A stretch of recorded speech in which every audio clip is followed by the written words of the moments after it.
मेरा नाम डॉक्टर नितिन कुमार राजपूत है।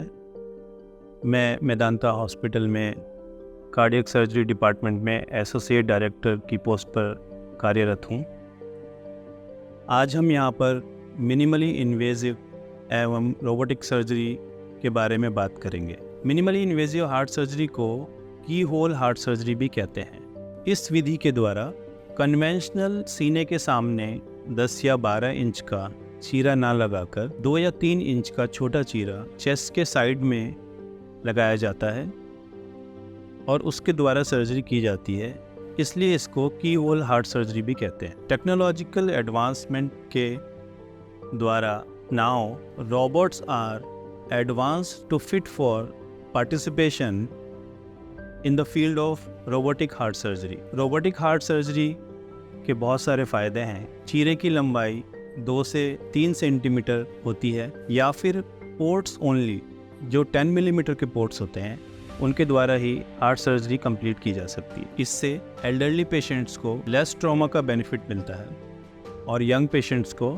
कॉस्मेटिक बेनिफिट मिलता है। चीरा छोटे होने की वजह से ब्लड लॉस कम होता है, जिसकी वजह से ब्लड ट्रांसफ्यूजन की संभावनाएं कम हो जाती। अगर हम कन्वेंशनल मेथड की बात करें तो उसका रिकवरी पीरियड और रिहेबिलिटेशन टाइम 2 से 3 महीने का होता है। यही सर्जरी रोबोट के द्वारा करने पर यह रिहेबिलिटेशन टाइम 1 से 2 हफ्ते का हो जाता है, जिससे व्यक्ति अपनी डेली रूटीन या अपने ऑफिस के काम पर 10 से 14 दिन में जा सकता है। अब ये कौन से ऑपरेशन हैं जो कि रोबोट के द्वारा किए जा सकते हैं? Coronary artery bypass surgery, valve surgeries और दिल में छेद, जिसको एट्रियल सेप्टल डिफेक्ट कहते हैं। ये कॉमनली ऑपरेशंस हैं जो डेली रूटीन में सबसे ज़्यादा नंबर में किए जाते हैं।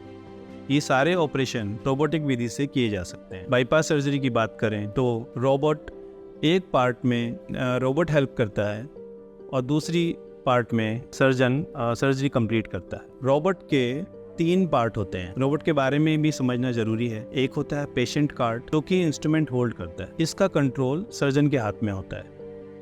दूसरा पार्ट होता है विजन कार्ट, जिसमें कि सेंट्रल प्रोसेसिंग यूनिट होती है, जिसके द्वारा सर्जन द्वारा किए गए मूवमेंट्स को प्रोसेस करके इंस्ट्रूमेंट तक पहुंचाया जाता है। तीसरा पार्ट होता है सर्जन कंसोल, जिसपे सर्जन बैठता है और रोबोट को कंट्रोल करता है। इसमें 3 डायमेंशनल स्क्रीन लगी होती है, जिसके द्वारा 10 गुना ऑगमेंट करके विजन को एनहांस कर सकते हैं। रोबोट द्वारा की गई सर्जरी में ऑगमेंटेड विजन का बहुत इंपॉर्टेंट रोल है, क्योंकि उससे सर्जरी के मूवमेंट बहुत प्रिसाइज किए जा सकते हैं, जिससे गलती की संभावनाएं कम हो जाती हैं। दूसरे स्थान पर रोबोट ट्रेमर्स को भी फिल्टर करता है, जिसके द्वारा हाथ में कंपन होने पर वह इंस्ट्रूमेंट में ट्रांसफर नहीं होता है। रोबोट के द्वारा की गई सर्जरीज में पेशेंट को not only recovery benefit, future में अगर दूसरी बार सर्जरी करने का जरूरत पड़ती है, उसको भी आसानी से कन्वेंशनल मेथड द्वारा किया जा सकता है, क्योंकि तब वह सर्जरी पहली सर्जरी के जैसे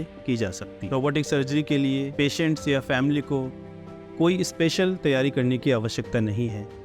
जिस तरह से रूटीन सर्जरीज में एडवाइस मिलती है, उसी तरह से वही पेशेंट्स रोबोटिक सर्जरी के लिए भी लिए जा सकते हैं। एक बात यह ध्यान रहे कि रोबोटिक हार्ट सर्जरी सारे पेशेंट्स के लिए नहीं है। इसकी कुछ लिमिटेशंस हैं, जिससे कि हमें पेशेंट्स को सूटेबिलिटी के अकॉर्डिंग सेलेक्ट करना होता है। आज के एडवांस टेक्नोलॉजिकल एनवायरनमेंट में रोबोट्स इतने विकसित हो गए हैं, 70 to 80% रूटीन हार्ट के ऑपरेशंस अब रोबोट विधि के द्वारा किए जा सकते हैं, जो कि पूर्णतः सेफ और पेशेंट्स के लिए बेनिफिशियल है।